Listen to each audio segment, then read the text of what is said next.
tout le monde n'est peut-être pas arrivé. Ouais. Ça n'a pas commencé. On va laisser quelques instants peut-être. On va attendre 30. Ouais. 30. Géraldine, tu me fais le...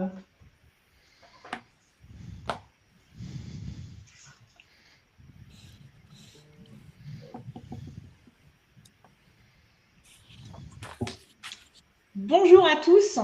A priori, maintenant, nous sommes en direct. Je suis ravie de vous accueillir pour cette table ronde. C'est une table ronde où nous allons parler donc de la question IA et humains, sommes-nous prêts à travailler ensemble? Cette table ronde va se dérouler en distanciel. Effectivement, on avait prévu de travailler à la fois en présentiel et en distanciel. Donc, on avait des participants à la fois en distanciel et en présentiel. Sauf que notre ami Benjamin s'est invité sur notre événement et depuis ce matin, c'est un petit peu le branle-bas de combat puisque il a bloqué les ponts autour de chez nous, les accès aux gares, les trains. Et donc, nous avons tous dû basculer en quelques heures en distanciel. Donc, j'espère qu'aucun problème technique va bloquer cet événement pour lequel nous sommes ravis de vous accueillir. Donc, je suis Juliette Combe, je suis consultante et formatrice en marque employeur. J'ai la lourde charge d'animer de cet événement et j'en suis ravie puisque l'IA est un sujet qui me passionne. Et vous allez voir, nous avons des invités passionnants et passionnés. Et j'espère qu'en tout cas, ils vont vous apporter de l'information et que vous allez avoir envie de leur poser des questions. N'hésitez pas, ce live va durer à peu près 1 heure. Il y a une première partie d'échange où je vais donc interroger nos invités, mais vous allez pouvoir leur poser vos questions directement sur le chat et qui seront relayées par Géraldine et Sheila, qui sont les modératrices de cet événement, qui vont les répertorier et qui les poseront à nos invités à la fin de cette première partie. Donc l'IA, écoutez, c'est un sujet phare, hein, c'est un sujet dont on entend parler, je pense, quotidiennement. Et depuis quelques mois maintenant, nous, le grand public, on a possibilité de s'amuser avec l'IA, puisque je ne suis pas certaine qu'aujourd'hui, on utilise l'IA à toutes ses pleines fonctions. Donc avant de démarrer cette table ronde, je vais demander tout simplement à nos invités de se présenter. On va peut-être commencer par Tak Farinas. Bonjour tout le monde, Tak Farinas, vous pouvez m'appeler Tak si vous voulez. Je suis maître de conférence et chercheur en Irlande, à l'université de Galway. Je suis associé au LERO, qui est le plus grand centre de recherche en software engineering ici en Irlande et le deuxième dans le monde.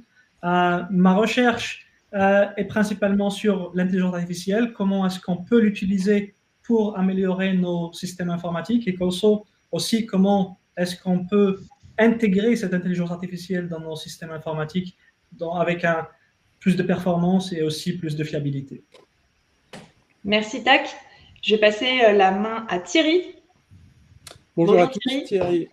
Bonjour à tous, Thierry Boinon. Donc, j'ai pendant une trentaine d'années eu des rôles exécutifs dans différents grands groupes dans les télécoms.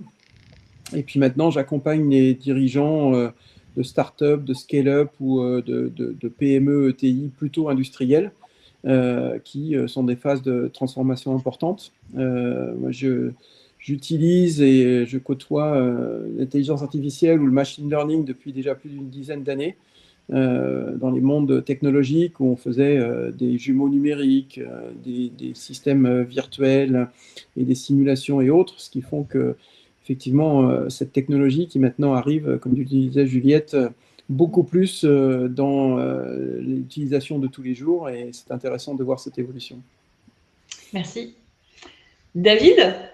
Oui, bonjour à tous. David Lemoine, consultant entreprise à l'APEC de Nantes-Saint-Nazaire et animateur d'une communauté Digital RH, Open RH. Super, merci. Marjorie. Bonjour, Marjorie. Donc, je suis DRH de Mojo RH, une structure que l'on a créée depuis un peu plus de 2 ans pour intervenir en direct auprès des TPE et PME qui n'ont pas de fonction RH en interne. Et de par cette expérience et plus de 20 ans d'expérience dans les ressources humaines, on a constitué une équipe autour du projet qui s'appelle Holo Suite, pour développer avec une équipe de développeurs et notamment l'équipe de Mohamed, une solution qui permette au RH d'être augmenté et on aura l'occasion d'en parler certainement tout à l'heure.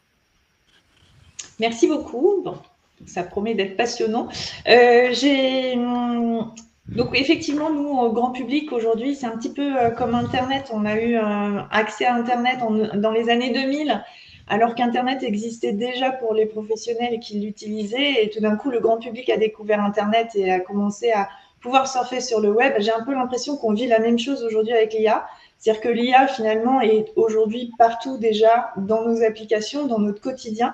On n'en a pas toujours conscience. Et nous, grand public, on les découvre depuis quelques mois. Du moins, on y a accès et on peut jouer avec elle. Alors, j'utilise vraiment le terme jouer parce que je pense qu'aujourd'hui, on n'est pas encore vraiment mature en termes de professionnels. Alors, on nous parle en permanence de compléter nos compétences, d'acquérir certaines compétences, de gagner en fluidité, en qualité de travail, de gagner du temps, etc. Mais je pense que pour beaucoup d'entre nous, ça reste encore assez abstrait. Beaucoup ne savent pas trop comment utiliser l'IA, ont probablement envie de l'utiliser, mais ne savent pas comment faire. Donc, c'est un petit peu à tout ça qu'on va essayer de répondre aujourd'hui. J'ai envie de commencer par Tak Farinas, qui est notre expert technique aujourd'hui, hein, on va dire, hein, un petit peu. Tak Farinas, est-ce qu'aujourd'hui, je vous pose directement la question, est-ce qu'aujourd'hui, on est prêt techniquement à collaborer IA et humain?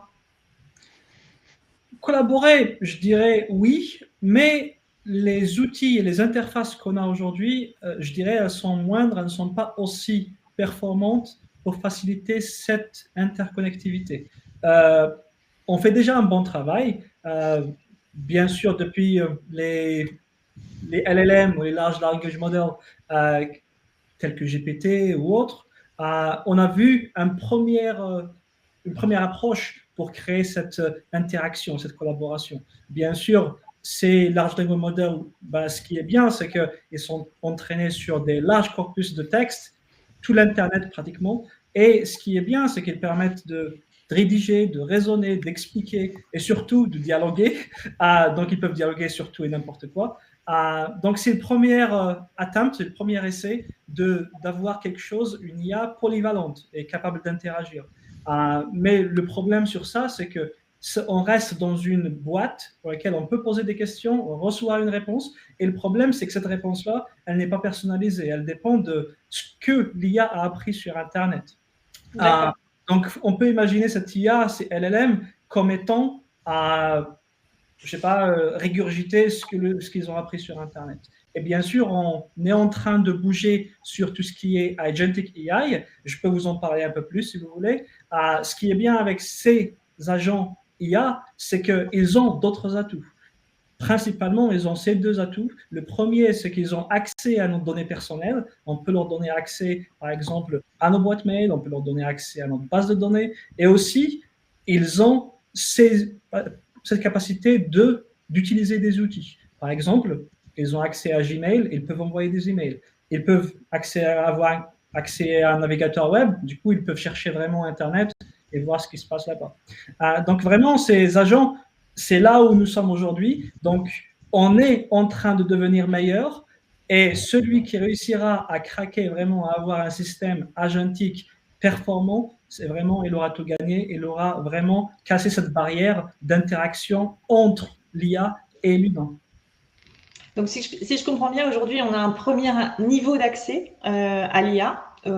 Je parle au niveau grand public, hein, qui est au travers de plateformes telles que ChatGPT, le chat, Copilot ou autres, avec lesquelles on interagit par des prompts, la rédaction de prompts. Hein. D'ailleurs, on voit bien que la rédaction de prompts n'est pas si simple que ça, puisque on a besoin de s'y reprendre plusieurs fois, même parfois, pour avoir un résultat qui soit satisfaisant. On est tous en train d'apprendre. Mais ce que vous êtes en train de dire, c'est qu'il y a probablement d'autres, et il y a d'autres IA qui arrivent et qui, elles, vont nous amener à un deuxième niveau et du coup avec plus de profondeur et plus de finalement de personnification de nos besoins et qui vont répondre davantage à nos attentes. Oui, exactement. Et c'est pas que avoir plus de fonctionnalités, c'est avoir plus d'autonomie. Parce que avoir ChatGPT ou Copilot qui répond à nos questions, c'est bien, mais ça se limite à ça. Nous, en tant qu'humains, on doit agir. Alors que cela, ils vous permettent, imaginez par exemple, si vous êtes une entreprise, un chef d'entreprise, et vous essayez de rédiger un document, vous allez demander à l'IA, à l'agent IA, de le faire pour vous. Il va principalement planifier comment écrire, il va prendre des initiatives, chercher les informations, accéder à Internet, collaborer avec d'autres IA potentiellement, et tout ça pour atteindre l'objectif.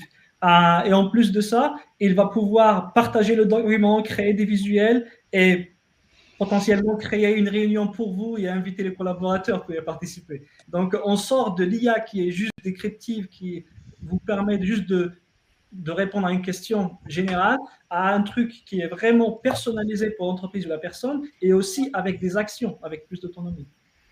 Alors personnellement, ça me satisfait parce que je suis j'avoue, un peu frustrée par les prompts. Je trouve que ça a toujours ses limites et on a l'impression que c'est assez superficiel et qu'on est toujours sur ce premier niveau qui fait que finalement, si on fait un prompt similaire, on a tous la même réponse. Donc, c'est un petit peu frustrant de ce côté-là. Alors, ce que je comprends, c'est que techniquement, donc, nous sommes prêts l'IA est prête à collaborer avec les humains. Nous sommes prêts. Oui. Alors, oui. Nous sommes prêts en tant que ces agents. Techniquement, ils existent, mais le problème, c'est l'interaction entre l'IA et l'humain. C'est là où ça reste un peu, ça cloche un peu. Il y a des tâches sur lesquelles c'est plus facile, où il y a moins d'interaction, mais plus on augmente la granularité ou la complexité de l'interaction, c'est là où vraiment ça pose problème. Donc la collaboration entre l'humain et l'agent, c'est là où vraiment où on essaye maintenant de mettre les bouchées doubles pour créer quelque chose qui interagit avec l'humain et qui répond à l'humain et qui propose sur le tas de nouveaux moyens d'interagir. Ce n'est pas juste une question de dire « Oh oui, vous m'avez posé une question, voilà la réponse », mais c'est aussi de dire « Oh, vous m'avez posé une question, je ne sais pas exactement c'est quoi la réponse, mais voici les choix potentiels et voici comment il se pas. » Il va créer une sorte d'interface pour vous pour vraiment agir sur le tas, au lieu d'aller chercher ou essayer de deviner qu'est-ce qu'il faut faire pour l'IA. Donc, l'aspect coopération, c'est vraiment là où ça cloche. Et bien sûr, aussi l'aspect éthique et le fait que tout soit centré sur l'humain et pas sur l'IA. On cherche à aider l'humain et pas à aider... Enfin, on cherche à avoir une bonne IA, mais pas à aider l'IA et à aider l'humain à prendre des décisions. Donc, techniquement, on est prêt. On pourrait dire. Techniquement, mais maintenant, on va s'intéresser à est-ce que les humains, eux, sont prêts, parce que exactement. Après tout, c'est une vraie relation qui doit se créer entre effectivement l'IA et donc la technique et l'humain. Là, pour le coup, j'ai envie de passer la main à David, parce que David, par rapport à votre positionnement vis-à-vis des entreprises, vous êtes finalement notre expert terrain, vous. C'est-à-dire que sur le terrain, vous avez une relation privilégiée avec les entreprises, vous voyez ce qui se passe, vous êtes au contact des attentes. Alors, comment ça se passe? Est-ce que les entreprises sont demandeuses d'IA? Est-ce qu'elles l'utilisent? Et sinon, est-ce qu'elles sont prêtes à l'utiliser? Oui, alors Juliette, je vais utiliser des données vraiment très factuelles puisqu'on a édité une étude en juin auprès de 2000 cadres en activité du secteur privé et 1000 entreprises qui ont au moins un cadre dans l'entreprise. Alors au niveau de la perception, comme tu dis aujourd'hui, les entreprises, en particulier les grosses entreprises et les établissements de taille intermédiaire, sont de plus en plus convaincus de l'utilisation d'IA pour leurs collaborateurs, puisque ça représente 76% des entreprises de plus de 250 salariés qui sont affirmatifs sur ce sujet. Ça fait quand même 14 points en 2025 par rapport à 2024. Alors, c'est une conviction, c'est énorme. Hein. Ouais, on sent qu'il y a beaucoup de gens qui se sont acculturés depuis un an sur le sujet. C'est une conviction vraiment de plus en plus forte qui se traduit par un encouragement à utiliser l'intelligence artificielle sur le lieu de travail. D'ailleurs, ça a été souvent implémenté, en tout cas au niveau des cadres, auprès de l'entreprise. Plus de 40% aujourd'hui déclarent désormais promouvoir l'utilisation de l'intelligence artificielle parmi les équipes. Là, c'est plus 23 points. Alors là, un bond phénoménal en 2025 par rapport à 2024. Et côté cadre, eh ben, ils sont 35% aujourd'hui à utiliser l'intelligence artificielle au moins une fois dans leur semaine. Voilà. Donc, ça augmente aussi la nécessité de mettre en place, je dirais, quelques chartes pour l'utilisation au sein de l'entreprise. Voilà, c'est très factuel. On a vu des déviances. C'est assez impressionnant les chiffres que tu donnes, parce qu'en fait, on voit qu'en un an, on a fait un bond en fait. C'est-à-dire que sur quelque chose qui démarrait, on est vraiment maintenant sur quelque chose qui est une attente réelle. David, tu l'as dit, entre guillemets, tu es très bien placé dans la communauté RH puisque tu en fais partie et que tu animes donc un réseau RH. Ça m'intéresse parce que justement, on va parler d'Holo ensuite. Comment la communauté RH utilise aujourd'hui l'IA? Est-ce qu'elle l'utilise déjà? Si elle l'utilise, c'est sur quel type de mission et quel type d'outils aussi elle utilise? Ouais. Parce que... Alors, je dirais, on a vraiment commencé, je dirais, si je reprends un peu l'histoire, vraiment sur le recrutement et notamment le plan sourcing. Ça a été l'aide à la rédaction d'annonces, ça a été, c'est également encore le matching de CV. C'est aussi préparer ses entretiens avec l'IA pour garantir une sorte d'égalité entre les candidats, poser par exemple 5 questions clés. Je le vois beaucoup dans le sanitaire et social, par exemple. Certains utilisent des IA un peu plus spécifiques. Par exemple, c'est comment, vous imaginez quand vous avez une équipe de 30 personnes et qu'il faut faire les sessions d'entretien professionnel, et ben ça va être de synthétiser tous les entretiens professionnels pour m'aider à préparer ceux qui vont arriver. C'est beaucoup aussi l'analyse de données, là je le vois avec une entreprise industrielle, pour détecter aussi les futurs talents qu'on va pouvoir faire évoluer. Et puis aussi, alors ça c'est génial, ça moi je trouve, c'est la prédictivité aussi moi j'adore, des compétences, c'est-à-dire qu'on va regarder à la fois les compétences qui sont existantes dans l'entreprise et puis on va voir les futures compétences dont on aura besoin pour faire son métier. Donc ça va permettre 3 choses quand même. Un plan de développement de compétences, un plan de formation sur mesure, et ça permet aussi d'ajuster nos recrutements du coup, puisque derrière, ça nous permet d'être sur la potentialité. Et puis, ce qui est très utilisé de plus en plus par les RH, ça va être de construire des grilles d'évaluation, mettre en place une enquête sociale aussi, et puis des plans de onboarding. Voilà ce que je peux voir à aujourd'hui dans l'utilisation, et vivement pour les TPE-PME, la veille sociale. Voilà. Oui, alors ça c'est sûr que ça serait une avancée assez magique, parce que le RH, moi-même, j'apprécierais fortement. Alors du coup, elles utilisent quel type d'outils? C'est des outils, entre guillemets, privés qu'elles achètent, ou est-ce que c'est des outils comme Chat, Copilot Ouais. ou autre? Alors, elles vont utiliser essentiellement, effectivement, ChatGPT, Copilot, Mistral, etc. Mais de plus en plus, il est en train de se passer une chose. C'est TAC qui le disait. C'est aussi de plus en plus, on est à partir de données humaines également. Et donc, c'est la protection des données aussi et de son savoir-faire. Et de plus en plus, on va travailler aussi grâce à l'IA sur la transmission des savoirs. Et donc, on commence à voir émerger des intelligences artificielles, on va dire, je ne sais pas si j'ai le bon mot, fermées, c'est-à-dire qui ne seront pas toujours en lien évidemment avec Internet pour garantir, je sais pas, certains spécialistes appellent ça les RAG, voilà, RAG, voilà, qui permet, c'est ça, t'as vu TAC, je suis au taquet sur le sujet. Excuse-moi, sans faire un mauvais jeu de mots, TAC. Mais voilà, qui permet de conserver les données derrière. Voilà ce que je peux te dire, Juliette, à la lumière de ce que je vois avec mes clients. Oui, donc il y a quand même déjà pas mal d'utilisation en tout cas, et c'est un panel assez large. Alors, on sait que la fonction RH est de plus en plus chargée en fait. Ça reste une fonction de l'entreprise qui a énormément évolué ces dernières années, avec des missions à rallonge qui se sont mis en plus effectivement du juridique et de tout le reste. Est-ce qu'aujourd'hui, dans ce que toi tu constates sur le terrain, est-ce que tu as des retours, des attentes? Est-ce qu'on te dit ce serait super si effectivement l'IA pouvait m'aider sur tel ou tel sujet parce que j'ai pas suffisamment de bande passante, et puis c'est une manière aussi probablement d'alléger la charge mentale qu'il peut y avoir aussi sur ces fonctions-là, qui sont souvent des fonctions uniques. Alors, tu as raison de préciser que les RH, c'est avant tout la vie du contrat de travail. Ça représente avant tout les TPE et les PME. En tout cas, ce qu'elles souhaitent, c'est d'abord top 1, c'est gagner en efficacité, c'est gagner du temps. Vraiment, c'est le top 1, vous retrouverez ça dans l'étude, mais je le vois avec les clients et nous tous, c'est ça. Si on ne gagne pas de temps demain, autant le faire soi-même. Deuxièmement, c'est améliorer la qualité du travail. Et notamment, on a de plus en plus de livrables dans les entreprises, voilà, qu'on envoie aux clients. Donc, c'est cette qualité de travail. Troisièmement, c'est challenger ses idées aussi, tout simplement. Regardez, quand vous faites une annonce de recrutement et quand vous voyez l'IA, il a tellement de vocabulaire par rapport à nous, c'est super, il utilise des mots qui sont absolument incroyables. Et puis top 4 aussi, c'est réaliser des tâches aussi qu'on ne sait pas toujours faire.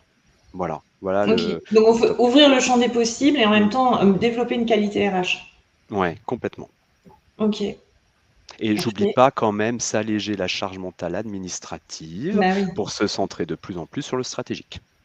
Voilà. Bah oui, parce qu'aujourd'hui, le stratégique, c'est fondamental. Ouais. Très bien, merci beaucoup. J'ai envie d'interroger Thierry, parce que Thierry, donc, vous accompagnez des startups et des industries innovantes, que ce soit en France ou à l'étranger. Qu'est-ce que vous ressentez justement quelle est la tendance que vous percevez aujourd'hui?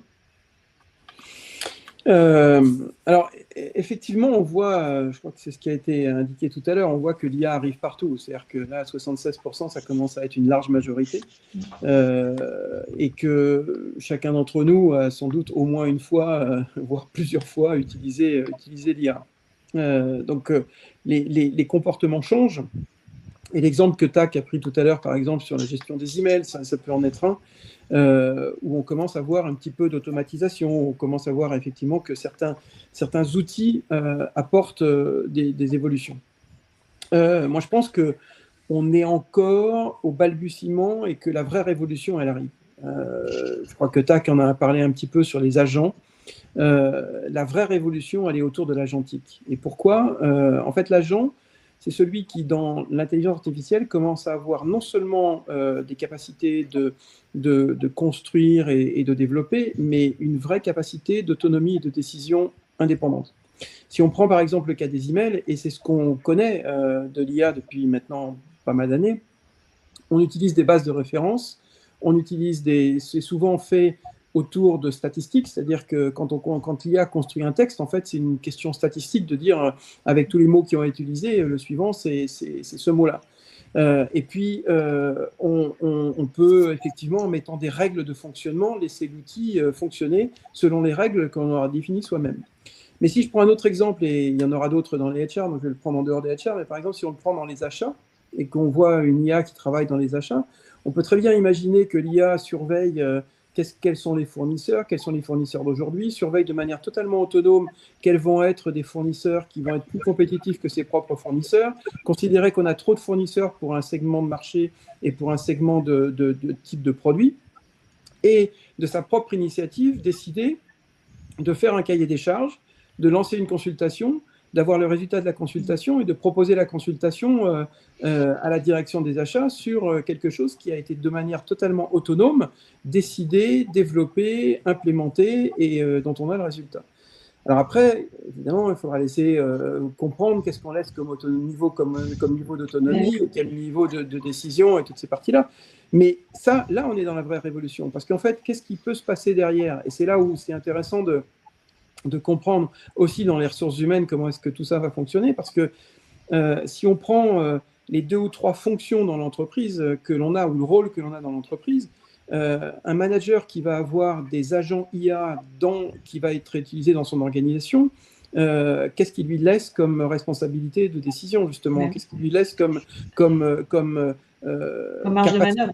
Et comme marge de manœuvre, exactement. Et qu'est-ce qu'il lui laisse aussi comme responsabilité à l'intérieur de l'organisation? Comment est-ce qu'il découpe entre des fonctions qui restent aux humains et des fonctions qui vont être prises par les non-humains? Et qu'est-ce qu'il a comme responsabilité, lui, en tant que dirigeant d'une organisation, pour donner des directives, des responsabilités et autres. Donc en fait, on voit bien que la responsabilité de manager ou de direction va changer aussi et va évoluer fortement dans les composantes de son travail.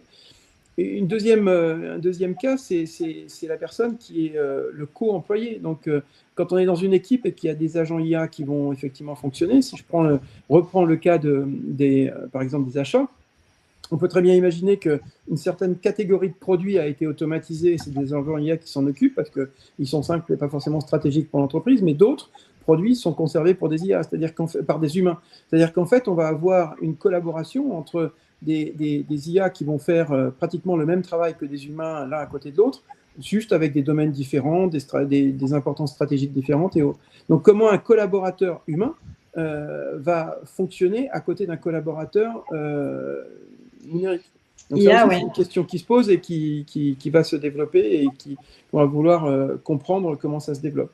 Et donc ça veut dire aussi que on va avoir beaucoup de conséquences sur les évolutions de compréhension des organisations. Parce que quand on crée des organisations, quand on découpe les rôles, quand on découpe les responsabilités, alors évidemment, à très court terme, l'IA va aider dans la définition des postes, on en parlait tout à l'heure, des postes, des responsabilités, des profils et ce genre de choses. Mais quand on va passer une étape, l'IA va aussi être beaucoup plus capable de critiquer elle-même l'organisation, de critiquer elle-même comment ça fonctionne et comment est-ce qu'effectivement il va falloir faire ça. Donc l'humain dans ces organisations va devoir se restructurer beaucoup plus sur la manière dont il va poser les questions plutôt que d'avoir la réponse, la manière dont il va mettre en place les outils et qu'est-ce qu'il va en attendre. Et bon, une évolution des prompts, mais quand même donner des consignes de fonctionnement et des consignes pour effectivement développer ça. Donc, c'est un chantier qui effectivement s'ouvre sur une révolution qui sera sans doute effectivement majeure. C'est ça qui paraît complètement fou, hein, parce qu'on a presque l'impression qu'on nous parle de quelque chose du futur, mais ça a l'air d'être très très proche. Et en même temps, ce que je trouve très intéressant, c'est ce que vous dites, c'est cette dimension-là, c'est-à-dire qu'à partir du moment où les IA et les humains vont se répartir des tâches, ça va probablement dégager du temps et amener les humains à faire des tâches différentes, en fait, et à entrevoir leur travail différemment. Et ça, effectivement, je pense qu'on est vraiment au début d'un grand changement. Par contre, il y a quelque chose, parce qu'une des peurs, notamment, qui est relevée hein, dans les études et autres, c'est justement l'autonomie des IA et sa capacité éventuellement à venir supprimer le poste des uns et des autres. Et je pense que là aussi, ça va être intéressant de voir comment, et vous l'avez dit, hein, que la direction doit arbitrer, doit cadrer les IA, le périmètre qu'elle laisse aux humains, le périmètre qu'elle laisse aux IA. Et je trouve que là, il y a vraiment tout un sujet qui s'articule, qui est extrêmement intéressant et stratégique. Donc, alors, effectivement, on peut... Ce qu'on voit beaucoup plus aujourd'hui, c'est l'humain augmenté. C'est-à-dire que ce qu'on voit, c'est qu'en fait, beaucoup des outils sont liés aux tâches que fait l'humain. Ce qui génère des domaines d'efficacité importants. Je voyais il n'y a pas longtemps une étude qui montrait que pour créer un modèle dans un véhicule, par exemple un nouveau véhicule, il fallait 2-3 ans, il y a encore 4-5 ans, il fallait facilement 2 ou 3 années. Maintenant, un nouveau véhicule, entre le moment où on le décide et le moment où il va être sur le marché, c'est moins d'1 an, c'est même parfois 9 mois. Donc, il y a des gains d'efficacité qui sont énormes, qui permettent beaucoup d'accélération et beaucoup de création de valeur. Parce que si on ne met que 9 mois quand on mettait 3 ans, ça veut dire que ça coûte moins et il y a énormément de création de valeur. Par contre, quand on va changer de niveau et où ce ne sera plus forcément que des fonctions humaines, mais qu'il y aura des agents qui effectivement vont fonctionner, et Marjorie en parlera tout à l'heure beaucoup plus parce que ça dépend effectivement quelle base de données on donne et ce genre de choses, mais je lui laisse en parler beaucoup plus. Effectivement, il faudra définir les limites et ce qui va être intéressant, c'est comment les humains vont utiliser ces nouvelles capacités pour créer plus de valeur et surtout pour se questionner beaucoup plus. Pour se questionner beaucoup plus. Il n'empêche que les questions éthiques, les questions de développement de l'outil, de contrôle de l'outil, de transparence des outils sont extrêmement importants, de transparence de la gestion des données. Je crois que, je ne sais plus qui en parlait tout à l'heure, mais effectivement sur le fait d'avoir des données qui sont sécurisées, personnalisées, qui sont indépendantes, et surtout quand on parlait des HR tout à l'heure et du domaine des ressources humaines, c'est des choses qui sont extrêmement critiques, donc qui doivent être prises en compte. Mais il n'empêche qu'on va améliorer beaucoup l'efficacité et permettre à n'importe quel niveau dans l'organisation de regarder beaucoup plus sur le sens, sur l'objectif, sur ce qu'on doit faire, plutôt que d'être dans une partie répétitive. Ce qui va beaucoup changer, c'est que jusqu'à maintenant, et même la révolution industrielle en fait, que l'on a vécue, en fait, ce qu'on essayait, pour lesquels on a mis des machines au départ, hein, c'est qu'on essayait d'améliorer et de systématiser et de remplacer par des outils en fait quelque chose qui était standardisé.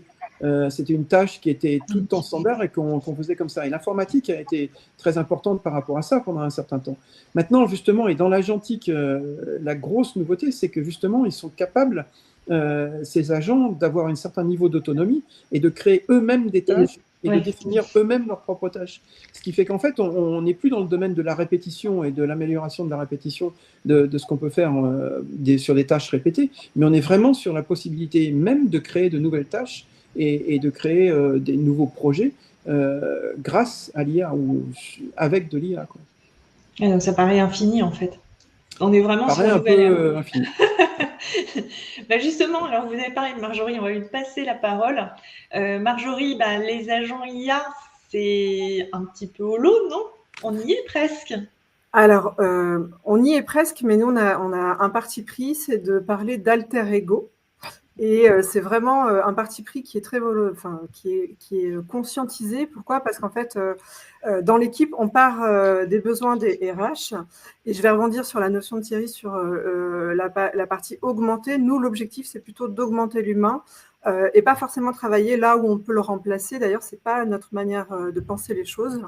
Dans la préparation qu'on a eue, notamment avec TAC Farinas, qui travaille parfois avec des structures qui vont chercher à identifier des tâches très précises qui peuvent être automatisées pour utiliser l'IA à grande échelle. Nous, on n'est pas parti là-dessus.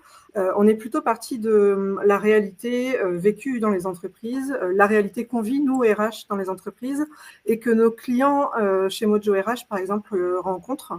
Donc, on est parti des TPE et PME, par exemple, qui n'ont pas de fonction RH. Et aujourd'hui, l'objectif, c'est pas de remplacer la fonction RH, par exemple, pour ces clients, puisqu'elle n'existe pas, mais c'est bien augmenter la partie conseil RH et tout ce qu'on fait pour nos clients de manière augmentée pour eux, afin d'avoir plutôt une permanence de la fonction RH dans l'entreprise et faire en sorte que les équipes avec qui les entrepreneurs, les managers et tous les collaborateurs travaillent soient augmentés et plus disponibles. Donc, HoloSuite, tu as commencé à en parler un petit peu tout à l'heure. On ne parle pas d'agent IA, on utilise dans nos alter ego la fonction d'agent IA à certains endroits, mais de manière maîtrisée. Pourquoi? Parce que, en effet, on pourrait très bien prendre le parti de se dire on crée des agents IA. Il y a d'autres concurrents qui ont cette stratégie-là. Alors, très peu en France, parce qu'avec la RGPD et IA Act, c'est très difficile d'aller vers ça. Et c'est même un garde-fou très positif. Et pour nous, c'est plutôt une opportunité, parce que là, tout ce qui vient être contraignant pour IA Act, finalement, c'est ce qu'on fait avec notre stratégie d'HoloSuite, qui est de partir des compétences d'un humain et comment on fait pour les développer et comment on fait pour aider les utilisateurs, non pas à prendre des décisions à leur place, mais pour les éclairer et prendre les meilleures décisions. En gros, c'est comme si aujourd'hui l'équipe de Mojo RH était à disposition 24 heures sur 24, 7 jours sur 7 auprès de nos clients et nos futurs utilisateurs. L'objectif, c'est pas de faire à leur place. D'ailleurs, c'est pas ce qu'on fait chez Mojo RH. C'est toujours le dirigeant et le manager qui prennent des décisions. Mais là, en fait, on reproduit ça. Donc, nous sommes sur des alter ego qui utilisons la notion d'agent IA. Alors, ça a vraiment donné un coup de boost à notre manière de développer ces agents IA. Pourquoi? Parce que concrètement, il y a des choses... quelqu'un parlait de la veille tout à l'heure. La veille, Géraldine, qui est là autour de la table virtuelle, fait la veille juridique pour Mojo RH. On pourrait y passer toutes nos journées. Et ça peut être une manière pour nous d'automatiser une certaine partie de la veille pour la transmettre à nos clients de manière pédagogique et de manière ciblée. On peut faire de la veille et l'IA peut nous aider à cibler les secteurs, etc. Donc ça, c'est une première des choses. Donc c'est pour ça que je distingue entre alter ego, et on est les seuls à parler d'alter ego. C'est pas une erreur, c'est pas on se trompe de mot entre agent IA et alter ego. C'est vraiment un choix qui représente plutôt notre positionnement et nos valeurs humaines. Le binôme dans l'équipe, c'est Mohamed et moi. Mohamed a la partie expertise IA. Moi, j'ai la partie expertise RH. Et l'objectif, c'est vraiment de partir du quotidien d'une entreprise et de détricoter ça d'un point de vue technique pour trouver des solutions. Mais ce n'est pas l'inverse. D'ailleurs, l'équipe de développeurs ne pourrait pas, si on prend les prompts, ne pourrait pas faire les prompts métiers. Les développeurs ne savent pas comment on traite, comment on prépare une réunion avec des représentants du personnel, par exemple, ou comment on prépare un entretien d'évaluation avec un salarié. Tout ça, David parlait des besoins de préparer un plan de formation, je crois, ou un plan de développement de carrière. Tout ça, un développeur le vit en tant que salarié, mais ne le vit pas en tant qu'RH. Donc, l'objectif, c'est vraiment d'avoir un double regard et que ces alter-ego soient la fine, enfin, qu'on trouve la bonne limite entre le technique et l'humain pour pouvoir être pertinent et donner de la valeur à nos utilisateurs. Donc, nous ne sommes pas des agents IA. Et d'ailleurs, derrière chaque alter-ego, il y a un humain. Vous pourrez travailler avec Géraldine, peut-être Juliette, Marjorie et d'autres personnes. Et ça, c'est aussi un parti pris dans est-ce qu'on peut faire équipe entre salariés, collaborateurs humains en tout cas et IA. Oui, et on va essayer d'argumenter dans cette optique-là, mais il y a aussi des limites. Et nous, on les voit. Et quand l'outil atteint ses limites, il faut bien que l'humain soit activable instantanément, soit en interne parce que l'utilisateur a besoin de prendre la main, soit parce que l'expert RH, par exemple, qui est derrière l'alter-ego, doit être contacté pour affiner un point. On sait qu'il y a des limites à l'IA. Et heureusement qu'on en a conscience. Il ne faut pas dire que l'IA, c'est magique et qu'on va tout révolutionner. Ça serait mentir. Hein. Ce serait même dangereux. Ça serait même dangereux. Et l'objectif, nous, c'est d'en avoir conscience. Par exemple, quand en RH, on est formé au biais. Dans le recrutement, on fait attention à tout cela. On forme les managers dans les entreprises. Ben là, l'objectif de notre plateforme, c'est de former les utilisateurs à tout ça. Nos prompts, ils sont optimisés pour faciliter le travail de l'utilisateur. Donc, j'espère que je réponds déjà à la première partie de la question, parce que je vais dériver. Mais si on fait équipe… On aura deux, on va creuser, tu penses bien. J'espère. Faire équipe, en tout cas, moi déjà, avant de me poser la question, est-ce qu'on peut faire équipe humain-IA, il faut déjà savoir ce que c'est que de faire équipe entre humains. Ouais. Et d'un point de vue RH, c'est pas toujours simple. Donc, avant que les organisations se penchent sur la notion d'équipe humain-IA, il faut déjà qu'ils aient bien conscience de c'est quoi leur culture d'entreprise, c'est quoi leur culture d'équipe, comment ils fonctionnent, comment ils communiquent, comment ils se font confiance, quels sont les rôles et les responsabilités de chacun. Et c'est quand ça est finement posé qu'on peut se dire, ben voilà, nous, notre… positionnement dans l'entreprise, il est celui-ci, et chaque entreprise va avoir des fonctionnements différents et des cultures différentes. Et c'est là qu'on va pouvoir dire, bah, tiens, à cet endroit-là, il y a un irritant. Il est irritant soit pour les RH, soit pour les collaborateurs, soit les managers. Eh bien, on peut peut-être impliquer l'IA à cet endroit-là. Et ça peut être un alter-ego qui travaille de l'O-Suite, par exemple. Ça peut être un agent IA développé en interne. Avec l'IA, l'avantage, c'est qu'il y a plein de solutions. Nous, on en développe une qui respecte la législation et l'esprit d'IA Act, même si tout n'est pas encore précis. Hein. On travaille avec des choses qui sont évolutives. Hein. Donc, nous, on développe quelque chose pour que les professionnels aient un terrain de jeu sécurisé. Mais ce n'est pas la seule manière de travailler avec de l'IA. Par contre, on voit beaucoup de choses passer. Si vous suivez l'actualité RH IA sur LinkedIn, tous les jours, on voit des personnes qui partagent des prompts, qui partagent des outils faits maison, etc. Attention, parce que ces outils-là, est-ce qu'ils respectent la RGPD? Est-ce qu'ils respectent IA Act? Est-ce que ça va impacter le parcours professionnel des salariés? En tout cas, il faut être hyper carré sur les décisions, en tout cas les propositions de décision que l'IA formule pour que l'humain reste très conscient et lucide sur sa manière de décider. Sinon, il faut garder du libre arbitre sur voilà. Tout ça. Ce que disait d'ailleurs David aussi, hein, puisqu'il parlait de la sécurisation dans les entreprises, oui. On peut y parce qu'effectivement, il y a tout ce rôle-là. Aujourd'hui, on a joué les apprentis sorciers parfois avec des prompts. Oui. Il y a des entreprises qui ont laissé faire leurs collaborateurs qui résument des gros dossiers, qui donnent à l'IA pour gagner du temps, etc. N'empêche qu'ils livrent leurs données à l'extérieur et qu'elles peuvent être prises. en termes de sécurité et de RGPD, effectivement, on est carrément en dehors des clous. Marjorie, tu as parlé de l'IA Act et de la RGPD. Oui. Donc, comment vous organisez pour que justement la fonction RH, qui est une fonction extrêmement confidentielle, Oui. avec des données qui sont précieuses et qui sont justement sécurisées, comment justement vous les confiez à l'IA? Comment on fait en sorte que Holo soit justement un outil de confiance? Alors, juste avant de te répondre, je vais juste faire une petite comparaison.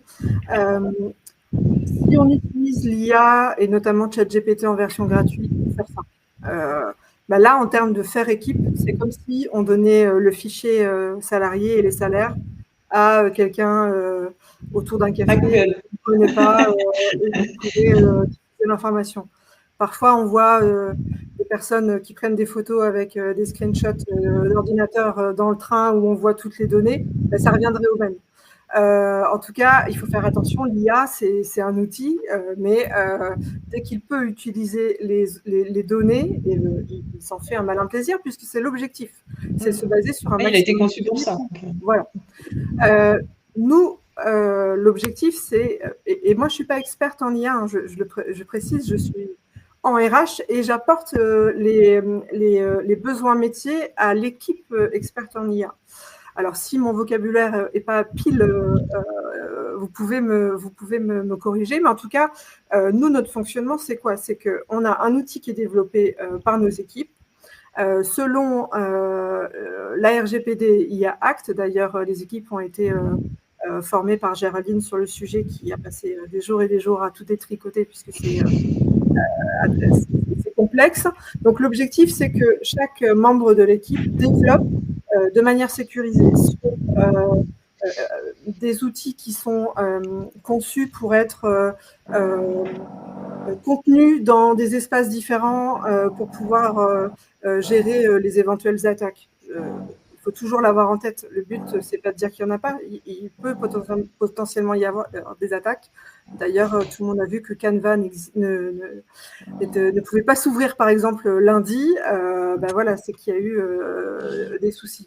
Donc, nous, on fait attention à ce que les outils soient accessibles de manière sécurisée sur des serveurs qui sont basés en Europe, respecter IA Act. On fait en sorte que notre outil communique et utilise les solutions techniques telles que les LLM, donc ChatGPT, etc., mais de manière à avoir le résultat de l'outil sans lui communiquer et qu'il puisse garder les données. Donc, tout est gardé en interne sur notre solution et l'objectif, c'est de faire en sorte que tout le monde puisse utiliser de manière sécure notre outil. Et ça, cette base, elle est connectée ensuite à des données qui sont fournies par l'utilisateur, soit directement parce qu'il déverse des fichiers, soit parce qu'on peut connecter l'outil à son logiciel, son système d'information RH pour avoir les éléments liés à la paye, etc. Potentiellement, demain, on pourrait avoir accès aux boîtes mail. Tout ça, c'est possible techniquement, tel que vous le disiez. Les agents peuvent avoir accès à ça. Nous, on y va par étapes. C'est volontaire. D'une part, parce qu'on développe en même temps que les choses se créent. Il faut avoir ça en tête. On veut donner confiance à l'utilisateur pour que l'utilisateur, petit à petit, il utilise notre solution, il voit qu'il gagne du temps, de l'énergie, que ses prompts sont optimisés, que les résultats sont corrects, que tout le monde s'approprie petit à petit avec les outils. Et ensuite, il pourra brancher ses mails, il pourra brancher d'autres outils qu'il utilise, Notion par exemple, s'il utilise Notion, Slack, etc. Tout est possible. Nous, on y va par étapes volontairement pour sécuriser les étapes et avoir une approche pédagogique. Parce que on voudrait tous de l'IA partout, mais si on ne sait pas comment ça fonctionne, comment on l'utilise, etc., c'est dangereux. Donc, nous, on essaie d'avoir cette démarche pédagogique pour montrer qu'il faut y aller par étapes. Et ça permet aussi aux structures de tester et de s'approprier les choses. Ok. Alors justement, je voudrais que tu reviennes sur quelque chose parce que, alors on l'a dit tout à l'heure, hein, on a dit que les données, effectivement, pour que l'IA fonctionne bien, il faut que les données soient personnalisées. Quand il s'agit de ressources humaines et donc d'entreprises, on est bien d'accord que chaque entreprise est unique, que même si elle a des similitudes dans certaines problématiques, elle est unique. Comment, avec Holo, vous allez finalement vous inspirer de la culture d'entreprise et personnaliser les requêtes pour que ça puisse, que les réponses soient vraiment adaptées, que ce soit du sur-mesure? Yes. Alors, parce que c'est un peu ce qui pêche aujourd'hui sur ChatGPT. Oui. Tu vois, par exemple, quand tu fais une requête, tout le monde a quasiment le même retour, c'est pas personnalisé, il n'y a pas de valeur ajoutée. Ouais. Alors, il faut avoir en tête que déjà dans HoloSuite, il y a Suite, et donc on a une suite d'outils. Donc là, on développe le premier outil qui permet d'avoir accès à une équipe RH à disposition 24 heures sur 24, 7 jours sur 7. Donc, ce sont les alter ego de l'équipe Mojo RH. Mais on est déjà en train de construire le reste de la suite. Dans le reste de la suite, il y a notamment une solution qui s'appelle HoloMy, donc mon Holo. Et dans mon Holo, je peux déposer des documents qui peuvent concerner ma manière de parler, mon fonctionnement, ma vision du métier, etc. Ça, c'est une première chose, ça peut représenter et personnaliser les choses pour l'utilisateur. Attention, je ne dis pas que c'est développé aujourd'hui prêt en test. L'équipe est en ligne, il doit se dire « va pas trop vite Marjorie ». Donc ça, c'est en développement. Donc ça, c'est la partie personnalisation de l'utilisateur. Par contre, dans l'utilisation de la solution RH, on a en fait une partie où l'utilisateur va déposer tous les documents importants pour l'entreprise, son plan stratégique, ses objectifs, sa trame d'entretien, ses comptes rendus de CSE, par exemple, s'il veut pouvoir avoir une vision critique, son bilan social, ses données sociales, son… Voilà, donc en fait, l'entreprise va nourrir l'IA. Voilà, l'entreprise va nourrir l'IA par des documents qu'ils vont mettre à disposition dans la phase d'onboarding, mais cette fois-ci pas onboarding salarié, mais onboarding client. Et plus les utilisateurs vont utiliser la partie chat avec Holo, plus ils vont en apprendre sur l'entreprise et plus ces données vont être conservées dans des bases de données sécurisées. Et donc, si par exemple, moi, RH, j'échange avec Holo, comme je pourrais le faire sur ChatGPT, mais là, dans un cadre sécurisé, eh bien, ces données-là, elles vont être conservées. Holo va savoir que je m'exprime de cette manière, que je rédige de cette manière, que dans mon équipe… En fait, ça va éduquer, chaque entreprise va éduquer son Holo. Exactement. OK. Et parce que c'est pas facile de prompter. Ça, c'est une compétence qui va être… non, mais c'est quand on utilise ces outils depuis plusieurs mois, on apprend. Par exemple, chez Mojo RH, ça fait 1 an qu'on a des comptes pour pouvoir apprendre à prompter, parce qu'au début, on se dit, mais qu'est-ce que je vais faire de cette réponse? Alors que maintenant, plus il nous connaît, etc., plus le travail il est qualitatif et je peux m'en servir vraiment de manière rapide, optimale. J'en ai perdu le fil, mais oui, en fait, c'est cet entraînement-là qui va faire qu'on va pouvoir avoir des retours. Oui, donc on est vraiment sur finalement un outil qui va être personnalisé, mais qui va se nourrir avec le temps et qui va répondre aux besoins.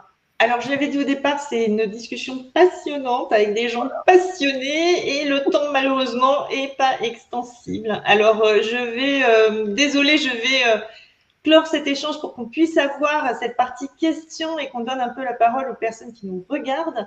Si elles ont des questions, je vais appeler Géraldine et Sheila. Est-ce que vous avez des questions qui sont arrivées dans le chat? Et est-ce que vous en avez directement pour nos invités? Alors, moi, j'ai 2 questions pour TAC. OK. Alors, la première question, selon vous, quelles seraient les premières fonctions qui pourraient être prises en charge par une intelligence artificielle? Oh, OK. Joignant à ce que Marjorie a dit, l'exemple de l'alter ego, je vois bien un exemple où tout le monde utilise un alter ego, que ce soit les compagnies. Par exemple, si on a un recrutement, l'agent de recrutement, c'est un agent IA. et aussi le candidat, il utilise un agent IA. Donc, ceci, c'est pas très loin et c'est très réaliste. Donc, en réalité, l'agent IA ou l'alter ego, en vrai, il peut tout faire. La question, c'est où est-ce qu'on met la barrière pour que ça soit moins risqué. Et notre responsabilité, bien sûr, c'est de veiller à ce que l'agent soit transparent, qu'il ait nos valeurs, qu'il soit aligné avec la loi, la RGPD ou l'AI Act et autres. Donc, tout ça, c'est vraiment là où on pose l'autonomie. C'est-à-dire qu'on met une barrière sur l'autonomie de l'agent ou de l'alter ego lui-même. Moi, personnellement, comment je le vois, je vois 3 niveaux. Le premier qui est, je dirais, le moins risqué, qui est le plus redondant, c'est là où les tâches sont les moins risquées. C'est-à-dire que l'IA peut faire des erreurs, peut vraiment être totalement out, mais ça sera sans risque. Et même la compagnie ou la personne peut être avenante en précisant c'est généré par IA. Par exemple, moi, si par exemple j'attends. Oui, par exemple, à la table ronde aujourd'hui, il y a des translations, des transcriptions de ça. On peut bien générer une transcription qui est juste montrée à tout le monde et puis générée par IA. C'est juste une sorte de bullet point qui dit ce dont on a discuté. Ça, c'est le plus simple, je dirais, c'est le plus simple. Tout le monde peut faire ça et c'est très facile. Là où ça devient un peu plus compliqué, et là où on commence à avoir des résultats, c'est là où les tâches sont risquées, mais les faire, c'est tellement coûteux que ça devient aberrant de donner, pas aberrant, mais on les donne maintenant à des humains. Mais leur vérification, au contraire, elle est plus facile. Par exemple, moi, j'ai assisté à cette réunion. Si je trouve que c'est le résumé qu'on donne, il est très important, ben c'est plus facile pour moi de vérifier le résumé que de générer un résumé. Du coup, le coût pour faire la tâche, il est plus élevé que de la vérification. Et ça, c'est là où on commence à voir l'interaction entre l'alter ego et l'humain. C'est-à-dire que l'alter ego peut générer une solution qui prend beaucoup de temps et l'humain, il a ce bouton pour dire « je valide, je ne valide pas ». Et on voit, par exemple, pas plus loin qu'hier, il y a ChatGPT qui ont créé leur browser, Atlas. Et bien, ce browser, c'est la même chose qu'il fait. Par exemple, si on lui demande d'ordonner quelque chose sur Amazon et on lui donne les spécifications, il va chercher les modèles, il vérifie s'ils sont bons, et juste au moment de lancer la validation d'achat, il vous demande, voulez-vous les acheter vraiment ou pas? Moi, ça me coûte plus de temps de chercher les produits et vérifier s'ils sont bons, mais vérifier une fois que j'ai la liste, si c'est ce que je cherche, c'est plus facile. Et donc ça, c'est vraiment l'intermédiaire de l'autonomie où l'alter ego peut vraiment faire effet. Après, l'étape supérieure la plus compliquée, c'est la tâche où la tâche est compliquée, la vérification est d'autant plus compliquée. Et là, je pense que là où on va, il va falloir des outils plus performants, des manières de générer cette interaction, cette collaboration encore plus flexible. Et moi, comment je le vois, c'est créer une IA qui décompose les problèmes vers des sous-problèmes où la vérification reste tangible, reste facile. Donc, je vois ces 3 niveaux. Le premier qui est très banal, je dirais. Le deuxième où c'est critique, mais sur lequel l'humain peut intervenir facilement. Et le troisième où on a besoin encore plus d'outils. Comme Marjorie dit, quand on aura les outils, on aura ça. Si je peux, Juliette, si je peux juste compléter 2 secondes peut-être, parce que, avec plaisir, Thierry. Parce que ce que disait Tac sur le risque associé, moi je pense qu'il y a quand même un risque dont on n'a pas beaucoup parlé là, qui en fait est le risque de la standardisation des réponses. Eh bien oui. Et en fait, et qui ne dépend pas des RGPD, de ces parties-là, qui dépend vraiment des algorithmes et comment on gère les algorithmes eux-mêmes. Et je pense que il faut qu'on s'attache beaucoup à cette problématique parce que à cette occasion, je peux peut-être même donner 1 ou 2 références de titres de livres qui sont un peu provocateurs justement parce qu'il y en a un qui s'appelle « De la bêtise artificielle » qui a été écrit par Anna Lombert et qui justement pointe cette partie-là et elle dit que l'intelligence artificielle aujourd'hui, par sa standardisation et le fait qu'on n'ait plus de regard critique et qu'on ne puisse même plus interagir, fait qu'en fait ça appauvrit les compétences des humains à effectivement avoir un regard critique par rapport à ça.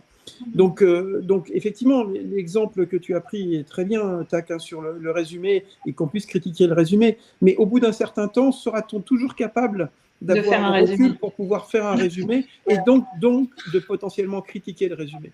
Donc tout ce qui est effectivement, je pense, des compétences de l'humain, il faut comprendre comment est-ce qu'on les développe beaucoup plus sur la partie, sur le sens, sur la pensée, sur l'intuition. Hein. Les machines, elles ne sont pas intuitives.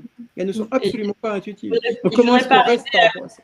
Il ne faudrait pas arriver à créer une IA qui corrige l'IA qui a créé le résumé. Oui, mais je pense que le problème reste ouvert, mais que le risque est très très grand et qu'il n'est pas seulement lié à l'impact du résultat que l'on voit, mais qu'il est lié aussi au fait que si on implémente des systèmes comme ça, on le voit très bien avec les jeunes et avec les étudiants et autres, ils n'ont même plus la capacité de réfléchir quand ils utilisent l'IA sans avoir le regard critique de ce qu'ils en attendent.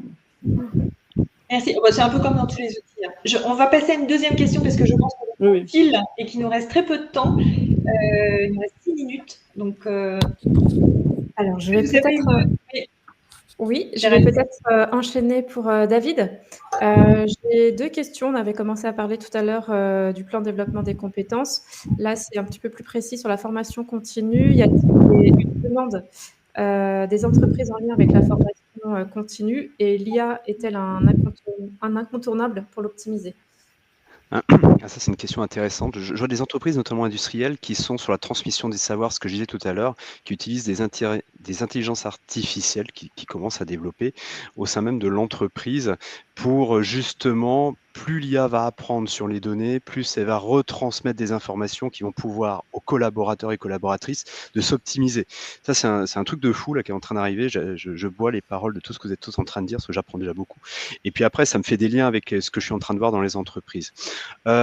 Oui, évidemment, il y a un lien, ne serait-ce que pour l'identification, je dis, et l'automatisation des besoins en compétences grâce à l'analyse des données en RH, des performances, mais aussi des retours collaborateurs. On peut même demain prévoir des départs prédictifs en fonction de l'engagement de la personne, de sa performance, de ses attentes, de ses retours, pour justement corriger peut-être la fidélisation. Ça, je trouve ça génial. Des recommandations de parcours aussi sur mesure, de plus en plus, création de contenu pédagogique de plus en plus aussi, on le fait. Et puis aussi, alors il y a certains disent agents, l'alter ego, j'aime bien, ils sont disponibles 24 heures sur 24 pour répondre aussi aux questions des apprenants. C'est ça qui est génial aussi. Donc oui, il y a un lien très très fort là-dessus. Ouais. C'est une vraie révolution. Et la deuxième question, Géraldine ? La deuxième question, le recrutement et intelligence artificielle et handicap, où en est l'intelligence artificielle par rapport à la non-discrimination et l'inclusion, l'aide entre guillemets au recrutement. Alors, tu peux répéter parce que moi, je n'ai pas tout entendu. Où en est l'IA par rapport à l'inclusion, la discrimination par rapport au handicap, etc. dans le recrutement ? Si j'ai bien compris, Jérémy. Ah, dans le recrutement. Ok. Moi, je veux bien... C'était pour David ou je peux prendre la main ? Allez. En fait, on peut partir de l'alter ego qui va gérer le recrutement chez nous. En fait, on fait en sorte de réduire les biais à la source. Quand on crée la solution, le fait de pouvoir professionnaliser la démarche de recrutement, en même temps réduire les biais, sensibiliser sur pourquoi on fait ces choix, être très clair sur les critères de sélection et respecter les engagements que l'on a, par exemple, dans les offres d'emploi, quand on dit que c'est pour tous les publics, etc. En fait, tout ça permet d'agir en ce sens. Après, c'est toujours l'humain qui est responsable de la suite. Donc, l'humain, on peut le former, on peut le sensibiliser, on peut faire tout ce qu'on veut. S'il ne veut pas écouter et suivre ce que l'IA Il reste malheureusement. Voilà, il reste maître du jeu, et heureusement.